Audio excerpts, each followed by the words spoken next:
Hello बच्चों, आज हम पढ़ेंगे क्लास नाइन्थ की इकोनॉमिक्स का फर्स्ट चैप्टर जिसका नाम है the story of village Palampur. तो थोड़ा हम ये डिटेल में समझें कि विलेज की ही स्टोरी क्यों दी गई है।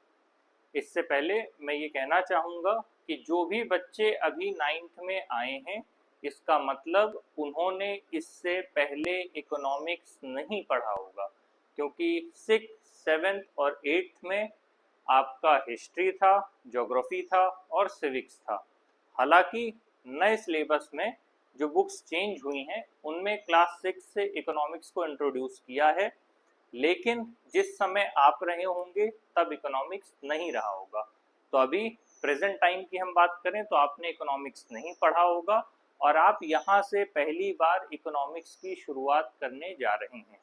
तो अगर बेसिक बात कही जाए या आपको एक सिंपल लैंग्वेज में समझाया जाए, इकोनॉमिक्स या अर्थधन शास्त्र जो भी अर्थ का लेखा जोखा है, जो भी पैसे से संबंधित लेखा जोखा है, वो सब कुछ आपका इकोनॉमिक्स में आता है। अपने आसपास देखिए और पैसे से संबंधित जो भी एक्टिविटीज हो रही हैं, मनी से रिलेटेड जो भी एक्टिविटीज परफॉर्म हो रही हैं, वो सब की सब इकोनॉमिक्स में आएंगी। एग्जाम्पल के लिए, ठीक है, आपके घर में पैसा कैसे आता है? आपके मम्मी या पापा या दोनों लोग मिलकर के काम करते होंगे। उनके काम करने से आपके घर में पैसा आता है। तो इसका क्या मतलब हुआ? उन्होंने अपना लेबर दिया। लेबर इन द सेंस वो मेंटल भी हो सकता है, वो फिजिकल भी हो सकता है, वो साइकोलॉजिकल भी हो सकता है। मान लीजिए कोई व्यक्ति साइकाइट्रिस्ट है या काउंसलर है, तो वो क्या कर रहा है? वो साइकोलॉजिकल ट्रीटमेंट दे रहा है, लेकिन उस ट्रीटमेंट के बदले जो उसे पेमेंट मिलेगा, तो क्या हुआ? एक्चुअल में वो पर्सन एक सर्विस दे रहा है। तो यहाँ पर क्या हुआ? एक तरह का ट्रांजैक्शन हुआ। तो जो भी पैसा आपके घर में आ रहा है, जिस भी सोर्स से आ रहा है, वो तभी आएगा जब आपके घर का मेंबर कोई ना कोई काम कर रहा होगा, या किसी तरह की सर्विस प्रोवाइड कर रहा होगा, या किसी तरह का फिजिकल वर्क कर रहा होगा। अब मान लीजिए एक व्यक्ति लेबर है, तो वो क्या कर रहा है? वो पूरे दिन फिजिकल वर्क कर रहा है। फिजिकल वर्क के बदले जो उसे पेमेंट मिलेगा, जो उसे भुगतान मिलेगा, वो उसके पास आएगा। तो यहाँ क्या हुआ? एक ट्रांजैक्शन कंप्लीट हुआ कि उसने अपना लेबर दिया, सामने वाले ने उस लेबर के बदले उसे कॉस्ट दिया। भाई किसी को घर बनवाना था, उसे लेबर की जरूरत थी, तो उसे अपना काम करवाने के लिए उसने कॉस्ट दिया, और जब उसने पेमेंट किया तो सामने वाले ने अपना लेबर दिया। तो ये एक तरह का ट्रांजैक्शन है। तो आपके घर में जो भी पैसा आ रहा है वो सब इकोनॉमी के अंतर्गत ही पढ़ा जाएगा। अब वो जो ट्रांजैक्शन हुआ या जो पैसा आपके घर आया, उस पैसे से आप कुछ नया सामान खरीदेंगे। मान लीजिए आपने अपने लिए बैग खरीदा, कॉपी किताब खरीदा, और साथ में स्कूल को आपने पेमेंट किया। आपने अपने स्कूल को पेमेंट क्यों किया? क्योंकि एजुकेशन एक सर्विस है और आप एजुकेशन स्कूल्स के माध्यम से प्राप्त कर रहे हैं। मतलब स्कूल आपको सर्विस प्रोवाइड कर रहा है, इसके बदले वो आपसे पैसा ले रहा है। आप किसी शॉपकीपर के पास गए, आपको पेन, पेंसिल, शैम्पू या जो भी लेना था, आपने उनसे कहा कि भैया हमको दे दो। तो आपने क्या किया? उनसे प्रोडक्ट लिया और उस प्रोडक्ट के बदले उनको पैसा दिया। यहाँ सर्विस नहीं थी, यहाँ प्रोडक्ट था। आपने वो प्रोडक्ट परचेज किया और उसके बदले उनको पैसा दिया। तो जितनी भी इकोनॉमी का मतलब है, पैसे से संबंधित जो भी एक्टिविटीज हैं, वो सब की सब आपकी इकोनॉमिक्स के अंतर्गत आएगी। ठीक, तो ये अब हमें यहाँ से पढ़ना है। तो ये हमारा पहला चैप्टर है। अब यहाँ पर दिया गया है the story of village Palampur. चाहते तो डायरेक्टली भी आपको बता सकते थे, लेकिन यहाँ पर एक विलेज है, ठीक है, और दूसरा है पालमपुर। क्या है ये? स्टोरी है। तो पालमपुर जो है वो एक गांव है, जो कि एक इमेजिनरी गांव है। उसके माध्यम से आपको समझाने का प्रयास किया गया है, इसीलिए कहा है the story of village Palampur. Village से क्या मतलब है कि ऐसी जगह जहां पर प्राइमरी एक्टिविटीज प्रधान होंगी। क्या होंगी? Primary activities. प्राइमरी एक्टिविटीज का क्या मतलब है? एग्रीकल्चर से रिलेटेड एक्टिविटीज बड़ी मात्रा में की जा रही होगी। यही फर्क है रूरल और अर्बन में। भाई आप एक पढ़ेंगे विलेज, विलेज के बाद आप पढ़ेंगे टाउन, टाउन के बाद आप पढ़ेंगे अर्बन, फिर अर्बन में भी अब जब नए कॉन्सेप्ट्स में आप आएंगे तो कहाँ जाएंगे? अब आ रहा है स्मार्ट सिटीज। स्मार्ट सिटीज का कॉन्सेप्ट है। तो ये स्मार्ट सिटीज कौन सी हैं, किनको स्मार्ट सिटीज में चुना जाता है, क्यों कन्वर्ट किया जाता है, इंफ्रास्ट्रक्चर क्या है, ये सब चीजें हैं। तो आप क्या पढ़ रहे हैं? विलेज, ठीक है। तो पता होना चाहिए इतना कि विलेज के बाद टाउन है, टाउन के बाद अर्बन है, और फिर उसके बाद स्मार्ट सिटीज का कॉन्सेप्ट चल रहा है। विलेज से क्या मतलब है? जहाँ की अधिकांश पॉपुलेशन जो है, मैक्सिमम पॉपुलेशन जो है, वो प्राइमरी एक्टिविटीज में इंगेज है, जैसे कि एग्रीकल्चर रिलेटेड जो भी वर्क है उसमें। टाउन का मतलब होता है कि विलेज से कंपेयर किया जाए तो बेटर फैसिलिटीज होगी in terms of electricity, in terms of primary health care provider, और जो भी अदर फैसिलिटीज है वो टाउन में विलेज के कंपैरिजन में बेटर होगी, बट सिटी या अर्बन के कंटेक्स्ट में कम होगी। तो इन दोनों के बीच में टाउन है, और अर्बन का मतलब है शहर, जहाँ पे जो भी आपकी एक्टिविटीज है मेन सर्विस क्लास की होगी, या उद्योग होंगे, या वैसी फैसिलिटीज होंगी। यहाँ पे जो बेसिक है वो सेकेंडरी और टर्शियरी एक्टिविटी होगी। उसके बाद स्मार्ट सिटीज है कि जहाँ का इंफ्रास्ट्रक्चर ज़्यादा है या जहाँ पर पॉपुलेशन ज़्यादा है, वहाँ इंफ्रास्ट्रक्चर को डेवलप करके उन्हें स्मार्ट सिटीज में कन्वर्ट किया जाता है। ठीक है।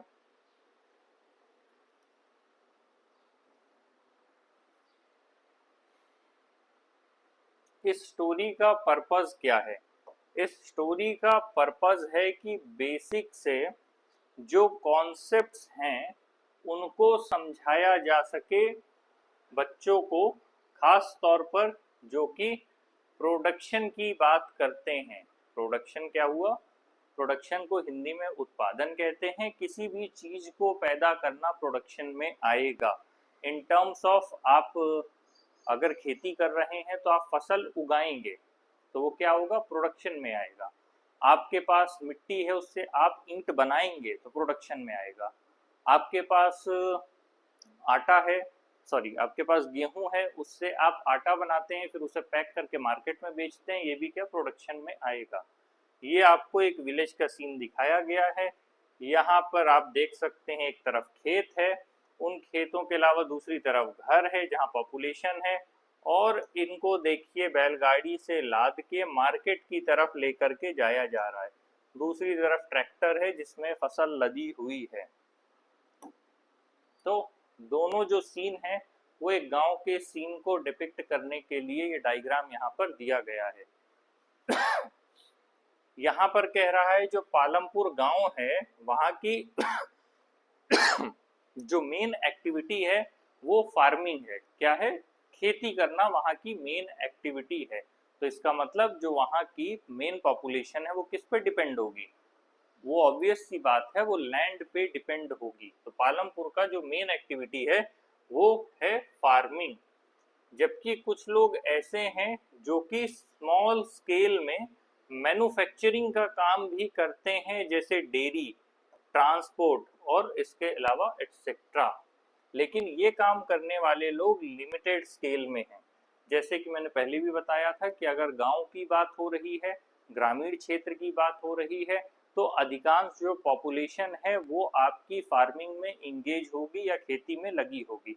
तो जो लोग खेती में लगे हैं वो मेजर पॉपुलेशन है, और एक वहाँ का छोटा सा वर्ग है जो कि किस में लगा है? स्मॉल स्केल मैन्युफैक्चरिंग में। अब अगर हम डेयरी प्रोडक्ट्स की बात करें तो हमेशा से हमारे देश में इनकम सोर्स को मेंटेन करने के लिए जो पहला साधन है वो खेती है, और जो दूसरा साधन है लोग कोई ना कोई पशु पालते हैं। उसमें भेड़ हो, बकरी हो, गाय हो, भैंस हो, कुछ भी हो सकता है। और जो मेजर उनका रोल है लाइफ में कि एक सेकेंडरी सोर्स ऑफ इनकम बना रहे। उनका जो गाय भैंस या किसी का भी जो भी आपका एनिमल से रिलेटेड प्रोडक्ट्स हैं, उनसे दूध निकाला जाता है, उसी दूध से फिर आपका घी बनता है, दही बनता है, मक्खन बनता है, छाछ बनता है, ये सब डेयरी प्रोडक्ट्स में आता है और इन सबको पैक करके बेचा जाता है। आप अपने आसपास देखते होंगे जो लोग डेयरी से डायरेक्टली दूध नहीं लाते, वो लोग पॉलीथीन में पैकेट में किसी कंपनी का दूध लाते हैं।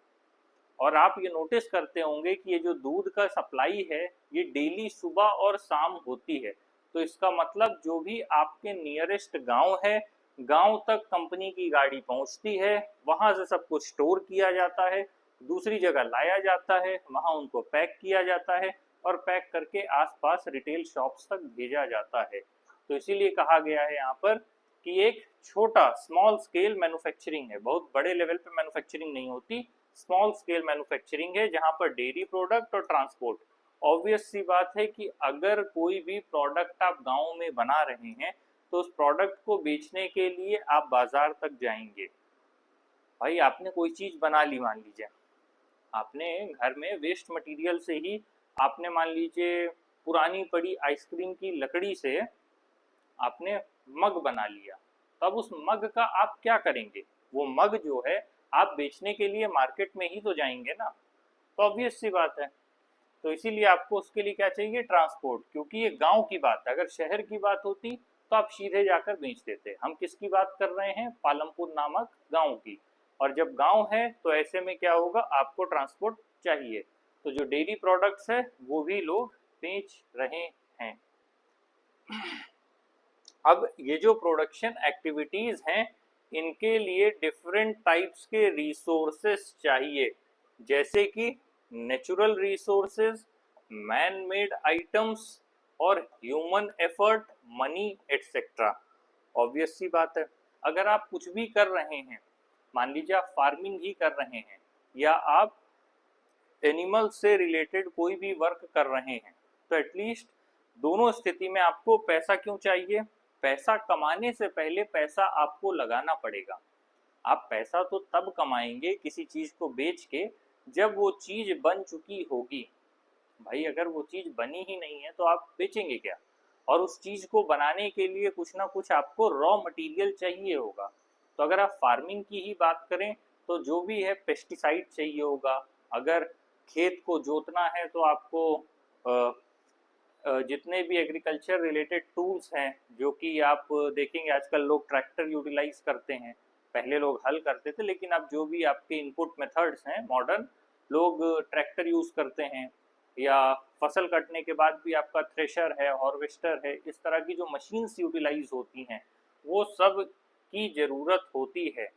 तो पहले लेवल पे क्या है, आपको मनी चाहिए ही होगा किसी भी चीज के प्रोडक्शन के लिए। अगर आपने गाय या भैंस भी पाल रखा है तो उसके लिए भी आपको जरूरत पड़ेगी किस चीज की?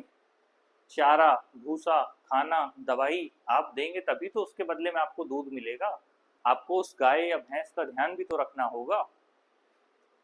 तो इसके लिए मनी रिक्वायर्ड है। किसी भी प्रोडक्शन की एक्टिविटी के लिए आपको रिसोर्सेस चाहिए होते हैं और वो रिसोर्सेस कई तरह के हो सकते हैं। अब कह रहा है मैन मैन मेड आइटम्स, ठीक है। आप जो छोटे छोटे काम करते हैं, मान लीजिए कुदाल है या आप खुरपी है या किसी भी तरह का आप कोई काम कर रहे हैं, तो उसके लिए आपको कुछ ऐसे आइटम्स चाहिए होंगे जो आपने खुद बनाए होंगे।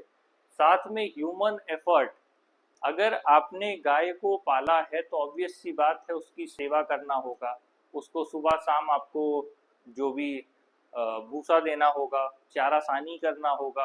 तो ये सारी चीज़ों के लिए आपको क्या चाहिए? मनी भी चाहिए, मैन मैन मेड एफर्ट भी चाहिए और आपको नेचुरल रिसोर्सेज भी चाहिए। आप खाना कहाँ से लाएंगे? तो ऑब्वियस सी बात है भूसा कहाँ से आएगा? खेतों से आएगा। तो नेचुरल रिसोर्सेज भी चाहिए, मैन मेड आइटम्स भी चाहिए, ह्यूमन एफर्ट भी चाहिए और मनी भी चाहिए। बिना ह्यूमन एफर्ट के कोई भी काम नहीं हो सकता। तो प्रोडक्शन से पहले इतनी चीजें आपको रिक्वायर्ड हैं। इसीलिए जब पालमपुर गांव की कहानी हम पढ़ेंगे तो उसमें देखेंगे कि कैसे डिफरेंट रिसोर्सेज आपस में मिलते हैं, जिसकी वजह से किसी भी डिजायर्ड गुड्स या सर्विसेज को प्रोड्यूस किया जाता है। मतलब किसी चीज के प्रोडक्शन से पहले हमें एटलीस्ट ये चीजें चाहिए होती हैं, natural resources, man made resources, human effort चाहिए, मनी चाहिए। तो जब हम जो भी डिजायर्ड गुड्स या सर्विसेज चाह रहे हैं बनाना या प्रोड्यूस करना, उसके लिए हमें पहले कुछ इनपुट चाहिए होगा। ये हम धीरे धीरे आगे पढ़ेंगे। पालमपुर के बारे में डिटेल दिया है कि जो पालमपुर है वो अपने आसपास के जो भी नेबरिंग विलेजेस हैं उनसे कनेक्टेड है। जो भी विलेजेस एंड टाउन्स, अभी मैंने बताया था ना, विलेज एंड टाउन्स। तो इसका मतलब क्या है कि पालमपुर को जब भी, पालमपुर के गांव में रहने वाले लोगों को जब भी किसी चीज की जरूरत होती है तो वो अपने आसपास के गांव या कस्बों में जाकर के खरीद भी सकते हैं या बेच सकते हैं। ये एक आइसोलेटेड प्लेस नहीं है। मान लीजिए ये पालमपुर है, इधर आपका एक टाउन है, इधर आपका कोई विलेज है, इधर एक टाउन है, इधर विलेज है, तो पालमपुर सबसे जुड़ा हुआ है। ठीक है, इसका ये मतलब निकल के आता है। उसके एक तरफ रायगंज है जो कि एक बड़ा गांव है, जो कि 3 किलोमीटर है पालमपुर से। मान लीजिए पालमपुर सेंटर में है तो यहाँ एक और बड़ा गांव है जिसका नाम रायगंज है, जो कि लगभग 3 किलोमीटर की दूरी पर है पालमपुर से। ठीक है, साथ ही जो इन दोनों के बीच में रोड है वो कनेक्ट करती है। साथ ही उसके अलावा एक नियरेस्ट टाउन है जिसका नाम है शाहपुर। ठीक है, अब आपने यहाँ कहीं मान लिया कि ये शाहपुर की लोकेशन है, तो ये क्या हुआ, पालमपुर विलेज हो गया। पालमपुर विलेज से 3 किलोमीटर के डिस्टेंस में क्या हो गया, आपका रायगंज हो गया, और एक तरफ आपका शाहपुर हो गया जो कि एक स्मॉल टाउन है, और रायगंज एक बड़ा टाउन है। और इस एरिया में अलग अलग तरह की जो ट्रांसपोर्ट की फैसिलिटीज है वो अवेलेबल है। किस तरह की, मान लीजिए bullock cart, tonga, bogie, wooden cart drawn by buffaloes loaded with jaggery and other commodities to motor vehicles like motorcycle, jeep, tractor. इसका मतलब क्या है कि इस एरिया में हर तरह के आपके मीन्स ऑफ ट्रांसपोर्ट है या मोड ऑफ ट्रांसपोर्ट है उनका यूटिलाइजेशन होता है। वहां पर तांगा भी है। अब वही बात आ गई कि अगर आप एनिमल को एज अ रिसोर्स यूटिलाइज कर रहे हैं किसी तरह के वर्क को कंप्लीट करने के लिए, तो उसके लिए भी आपको रिसोर्सेस की जरूरत होगी जिससे आप उस एनिमल को प्रिजर्व कर सकें और लंबे समय तक यूटिलाइज कर सकें अपने बेनिफिट के लिए। ठीक है, तो तांगा, बोगी, ये सारी चीजें इस्तेमाल होती हैं। तो बेसिकली तांगा जिन लोगों ने देखा अच्छी बात है, नहीं देखा तो आगे भैंस, बैल या घोड़ा आगे लगाया जाता है और उसके अगल बगल से एक लकड़ी का एक स्ट्रक्चर होता है जिसमें पीछे बैठने के लिए जगह होती है, या काफी हद तक हम कह सकते हैं बैठने की जगह नहीं होगी तो सामान ढोने की जगह होगी। ये कुछ इस तरह का स्ट्रक्चर होगा। ये है आपका तांगा या बुलक कार्ट। आगे दो जानवर हैं और पीछे स्पेस है जहां पर एक किसान बैठा हुआ है और उसने सामान ले रखा है। ये हमारा पारंपरिक तरीका था। Over the period of time फिर जैसे जैसे गाड़ियां आने लग गई, जीप हो गया, मोटर बाइक हो गई, अलग अलग तरह की, अब तो खैर इलेक्ट्रॉनिक भी आ गए हैं, पहले केवल डीजल वाले थे। भाई ज्यादातर गाँव में देखेंगे आप ट्रैक्टर है। जब और बड़े अमाउंट में किसी चीज को ट्रांसपोर्ट करना है तो ट्रक है, या अगर वही चीज छोटे में है तो अब आजकल लोग अप्पा कहते हैं, अप्पे कहते हैं या टेम्पो कहते हैं, ऐसी फैसिलिटीज भी हैं। तो समय के साथ फैसिलिटीज अलग अलग है। खैर ये पालमपुर विलेज के कंटेक्स्ट में बात हो रही है तो वहां पर ये फैसिलिटीज हैं, बुलक कार्ट है, तांगा है, बोगी है, साथ में मोटरसाइकिल, जीप, ट्रैक्टर और ट्रक भी हैं। इस विलेज में कितनी 450 फैमिलीज हैं, ठीक है। अब ये देख लीजिए, मतलब ये जो विलेज है इस पूरे विलेज का साइज बता रहा है कि यहाँ पर 450 फैमिलीज हैं जो कि अलग अलग कास्ट से बिलोंग करती हैं। अब यहाँ थोड़ा देख लीजिए कि इन्होंने कास्ट के हिसाब से बताया है। हालांकि गांव में, भारत में गांव में आज भी ऐसी फैसिलिटीज है कि गांव पूर्वों और कस्बों में बटा होता है। पूर्वों से मतलब ये है कि, कस्बा तो नहीं कहेंगे, पूर्वों में बटे होने से मतलब ये है कि अगर एक गांव है इतना बड़ा तो उसमें कास्ट के हिसाब से डिवाइडेड रहता है कि किस कास्ट के लोग कहाँ रहेंगे। ऐसा होने का एक मूल कारण भी होता है कि सेंस ऑफ सिक्योरिटी की वजह से लोग समूह में रहना पसंद करते हैं।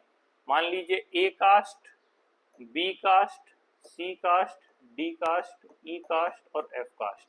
हमने इसको ओरिजिनल कास्ट में नहीं कंक्लूड किया है, तो इस तरह अलग अलग कास्ट के लोग अलग अलग एरिया में ग्रुप बना करके रहते हैं। तो जो पालमपुर गांव है वहां टोटल 450 फैमिलीज हैं, जिनमें से 80 अपर कास्ट फैमिली है, ठीक है, और जो कि majority of land in the village को होल्ड करते हैं। तो यहाँ क्या बताने की कोशिश कर रहा है, हालांकि कई जगह ऐसा देखा गया है कि जो समाज का उच्च तबका है या जो जिसे हम अपर कास्ट कहते हैं, अपर कास्ट ज्यादा प्रॉपर्टीज होल्ड करता था पुराने समय से। अब हालांकि नए में तो चेंजेस आ गए, क्योंकि जब इकोनॉमिक सिस्टम आ जाएगा और सबके हाथ में पैसा होगा तो हर आदमी स्वायत्त है, स्वच्छंद है और अपने हिसाब से काम करने के लिए स्वतंत्र है। तो यहाँ 450 फैमिली में से 80 अपर कास्ट की फैमिलीज हैं जो कि मेजॉरिटी ऑफ लैंड को कवर करते हैं।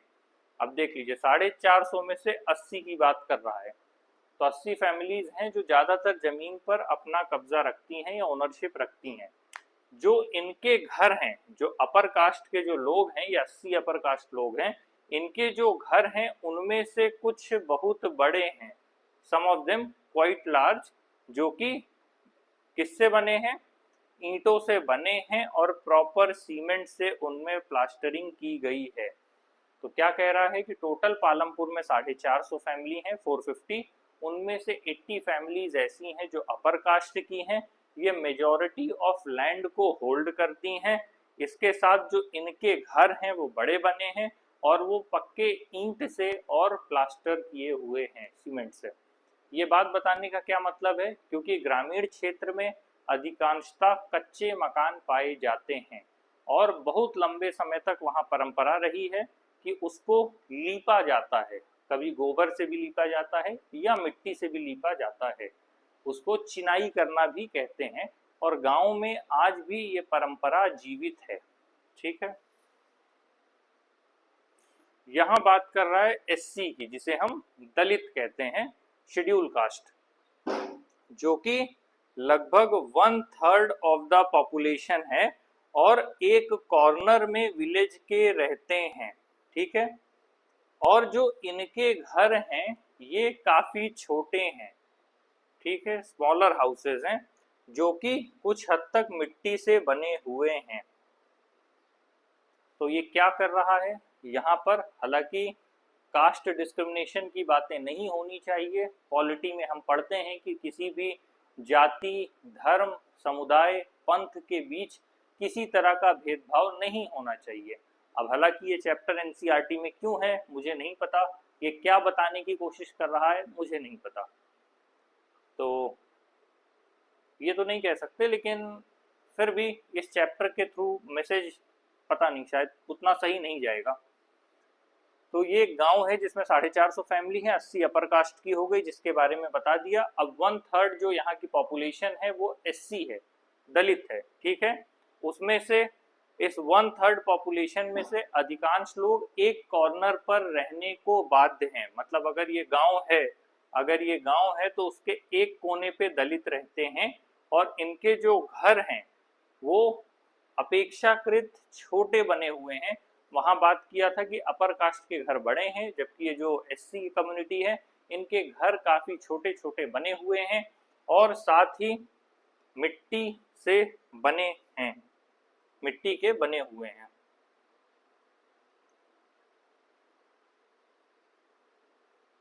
इसके अलावा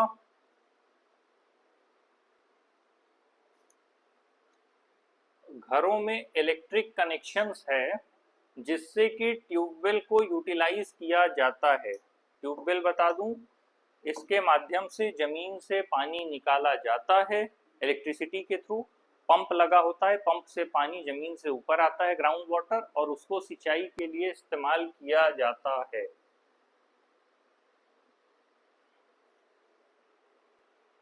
साथ ही कह रहा है जो ट्यूबवेल्स हैं वो अलग अलग तरह के छोटे बिजनेस में यूटिलाइज किए जाते हैं। ऑब्वियस सी बात है, अगर आप मैन्युफैक्चरिंग का कोई भी काम कर रहे हैं या मैन्युफैक्चरिंग की कोई भी यूनिट है, तो उसके लिए आपको किस चीज़ की ज़रूरत होगी? मैन्युफैक्चरिंग के यूनिट के लिए आपको पानी की आवश्यकता होगी। साथ ही पालमपुर में 2 प्राइमरी स्कूल हैं, ठीक है, 2 प्राइमरी स्कूल हैं जिसमें से एक हाई स्कूल है। साथ ही एक प्राइमरी हेल्थ केयर सेंटर है जो कि गवर्नमेंट के तरफ से चलाया जाता है, और एक प्राइवेट डिस्पेंसरी है जो कि बीमार होने पर लोगों का ट्रीटमेंट करती है। तो अभी हमने पालमपुर गांव को देखा, 450 में से जो 80 परिवार हैं वो अपर कास्ट के हैं, उनके घर अच्छे बने हैं, उनका साइज बड़ा है, मेजॉरिटी ऑफ लैंड वही होल्ड करते हैं, उनका जो घर है वो ईंटे का बना है और उसमें अच्छे से प्रॉपर प्लास्टरिंग है सीमेंट की। उसके बाद जो हमने देखा वो थे एससी कम्युनिटी थे जो लगभग 1/3 है पॉपुलेशन के, और उनके जो घर हैं वो काफ़ी छोटे हैं साइज में। साथ ही उनको अब मिट्टी या फिर किसी वैसी चीज़ से उनकी चिनाई की गई है, और साथ में ही जो लैंड का साइज है वो छोटा है। इसके अलावा इस पालमपुर गांव में 2 स्कूल हैं, उन स्कूल में से एक हाई स्कूल है, एक प्राइमरी है, एक हाई स्कूल है, और प्राइमरी हेल्थ केयर है जो कि गवर्नमेंट के द्वारा रन किया जाता है। साथ ही एक प्राइवेट भी है, एक गवर्नमेंट हॉस्पिटल है और एक प्राइवेट डिस्पेंसरी है जिसमें जाकर के लोग अपने को बीमार होने पर दिखाते हैं। ऑब्वियस सी बात है, किसी भी जगह के लिए जो बेसिक बेयर मिनिमम फैसिलिटीज़ है वो क्या है? वो आपका स्कूलिंग है, वो आपका हॉस्पिटल है, वो आपका इनकम का डिफरेंट सोर्स है। तो ये जो डिस्क्रिप्शन है ये बताता है कि जो पालमपुर है वहाँ पर, पालमपुर गांव में, यहाँ पर well developed system of roads है, ट्रांसपोर्ट है, इलेक्ट्रिसिटी है, इरिगेशन है, स्कूल्स एंड हेल्थ सेंटर है। तो यहाँ पर एक फैसिलिटी के टर्म्स में बात किया जाए तो ये काफ़ी वेल डेवलप्ड है। यहाँ की जो रोड है वो कच्ची नहीं है बल्कि प्रॉपर बनी हुई पक्की सड़क है। साथ ही यहाँ पर पानी की, अगर लाइट है तो लाइट से ही पानी की भी व्यवस्था है जिससे प्रॉपर सिंचाई हो जाती है। यहाँ के किसानों को मानसून पर या बारिश पर निर्भर रहने की ज़रूरत नहीं है। इसके अलावा यहाँ पर स्कूल की अच्छी फैसिलिटीज़ है और हेल्थ सेंटर भी है। तो जो हम पालमपुर गांव की बात कर रहे हैं ये एक इमेजिनरी विलेज है, ठीक है, जो कि हमें डिफरेंट टाइप की प्रोडक्शन की एक्टिविटीज तक लेकर के जाएगा। साथ ही ये बताएगा कि प्रोडक्शन से जो भी रिलेटेड एक्टिविटी है वो कैसे परफॉर्म की जाती है। जो भी गांव है इंडिया में स्पेसिफिकली, जो कि मैंने शुरुआत में चैप्टर के बताया था कि फार्मिंग यहाँ का मेन प्रोडक्शन एक्टिविटी है। जहाँ पर भी गांव की बात की जाएगी वहाँ पर फार्मिंग मेन प्रोडक्शन एक्टिविटी होगी। इसके अलावा जो अदर प्रोडक्शन एक्टिविटीज़ होंगी वो आती हैं नॉन फार्म एक्टिविटीज़ में, ठीक है। एग्जाम्पल के लिए small manufacturing, transport, shopkeeping etcetera. तो जितनी भी चीज़ें हैं, जो मेजॉरिटी सेक्शन है वो फार्म एक्टिविटीज़ कवर करता है, लेकिन उसके अलावा नॉन फार्म एक्टिविटीज़ भी होती हैं। उनमें आपका ट्रांसपोर्ट हो सकता है, उसमें शॉपकीपिंग हो सकता है। ऑब्वियस सी बात है, अगर गांव की बात की जा रही है तो गांव में अक्सर आप देखेंगे परचून की दुकान, चूरन की दुकान, इस तरह की छोटी छोटी दुकानें होती हैं। उसके बाद फिर जो आपकी डेली नेसेसिटीज़ के लिए होगी, ऑब्वियस सी बात है, सब्जी खरीदने जाएंगे तो एक मार्केट होगा, नॉर्मल दुकानें हैं, वहाँ से आप अपने दैनिक जीवन की चीज़ें, चीनी चावल जैसी चीज़ें खरीदेंगे। तो ये फार्म एक्टिविटीज़ और नॉन फार्म एक्टिविटीज़ की बात हो रहा है। तो इसके आगे हम पढ़ेंगे कि दोनों एक्टिविटीज़ में क्या डिफरेंस है, उन एक्टिविटीज़ के माध्यम से जो प्रोडक्शन है उस प्रोडक्शन को हम कैसे देखते हैं। तो ये जो नैरेटिव है ये किस पर बेस है? ये जो नैरेटिव है पार्टली, पूरी तरह नहीं, ये जो नैरेटिव है आंशिक तौर पर बेस्ड है रिसर्च स्टडी पर, जो कि गिलबर्ट एटिन ने की थी। कहाँ पर? बुलंदशहर डिस्ट्रिक्ट में की थी, इन वेस्टर्न उत्तर प्रदेश। आपको उत्तर प्रदेश का भी मैपिंग में मैं कोशिश करूंगा कि आपको उत्तर प्रदेश के मैप भी दिखा दूं, साथ में इंडिया और वर्ल्ड के मैप के लिए भी एक अलग से सीरीज में आप लोगों को दे दूंगा, जिससे आपको सब्जेक्ट को पढ़ने में आसानी हो। तो अभी आज की क्लास के लिए इतना काफ़ी है।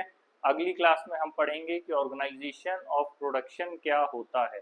तो उम्मीद है अभी तक आपको समझ में आया होगा। हमने पढ़ा पालमपुर एक इमेजिनरी गांव है, वहाँ के गांव में हमने देखा टोटल 450 जो हैं घर हैं, उनमें से अपर कास्ट और लोअर कास्ट का एक कंपैरिजन देख लिया, साथ ही वहाँ पर जो फैसिलिटीज़ हैं उन्हें पढ़ लिया, और जो प्रोडक्शन की एक्टिविटी है वो फार्म और नॉन फार्म है, तो उनके बीच का डिफरेंस क्या है। उसके अलावा अब हम प्रोडक्शन से रिलेटेड जो भी चीज़ें हैं अगली क्लास में पढ़ेंगे।